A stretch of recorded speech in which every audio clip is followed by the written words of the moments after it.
There was a woman named Rosa who lived in a hut. She raised four children with her husband, two sons and two daughters. Her eldest son was named Francis. Joseph was next, followed by Maria and the youngest Lucia. Those who knew Rosa said that she was a nice woman, but after the death of her husband, she slowly began to go insane.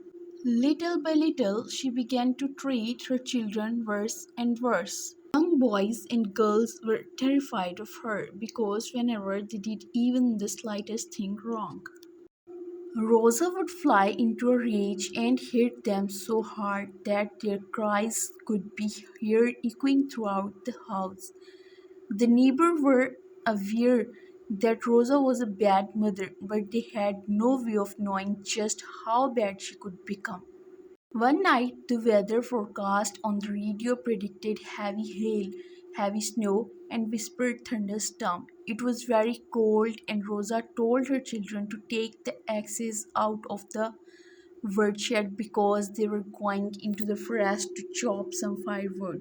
The children knew that their mother would get angry if they didn't listen to her. Within minutes, they were waiting outside armed with flashlight, bags, and axes. Once they had reached the middle of the forest, Rosa took her son Francis aside. "Francis, you come with me," she said. "The rest of you cockroaches look around for wood." Without another word, Francis grabbed his bag and followed his mother. When they were out of sight of the other children, the mother turned to him and said, "Francis, hold out your bag and stand perfectly still." He held out the bag and his mother walked behind him. "I hope you understand what I am about to do," she said. "Your father was the only one working, and without his income, we are lost. In our house, there is too many mouths to feed, and I am starving. Sorry, but at the same time, no regrets." With that, his mother picked up the axe and swung it at her son's head. It sliced cleanly through his neck and his head fell into the bag he was holding. Then Francis' body collapsed in a heap on the snow, still holding the bag. The mother used some snow to wash the blood of her axe and then ran back to her other children. The poor children had no idea what their mother had done. They cried all the way home, mourning the losses of their older brother. They were unaware of what fate had in store for them. At home, the children were bathing and grooming themselves upstairs. Rosa called Joseph and told him she needed help in the kitchen. Joseph, always an obedient child, ran downstairs as fast as he could. "Make me some tea, you little cockroach," ordered Rosa. When the tea was ready, she shouted, "Bring me the bottle that is sitting on the top of shelf of the cupboard." The boy did as he was told. Rosa poured the content of the bottle into the tea and then handed it to Joseph and told him to drink it. Young Joseph was not suspicious in the least. He took the cup his mother handed him and swallowed. He had no way of knowing that his evil mother had poisoned it with deadly cyanide. A minute later, Joseph crawled upstairs and collapsed in front of his sibling. He was foaming at the mouth and rolling around on the ground.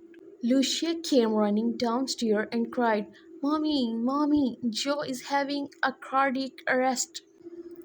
Rosa calmly went up the stairs and found Joseph lying motionless on the floor of the bedroom.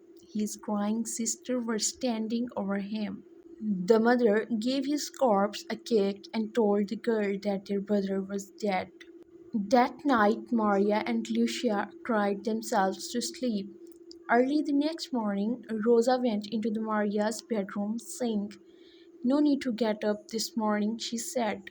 "You don't have to do your chores today. Do you hear me, my pretty little cockroach?"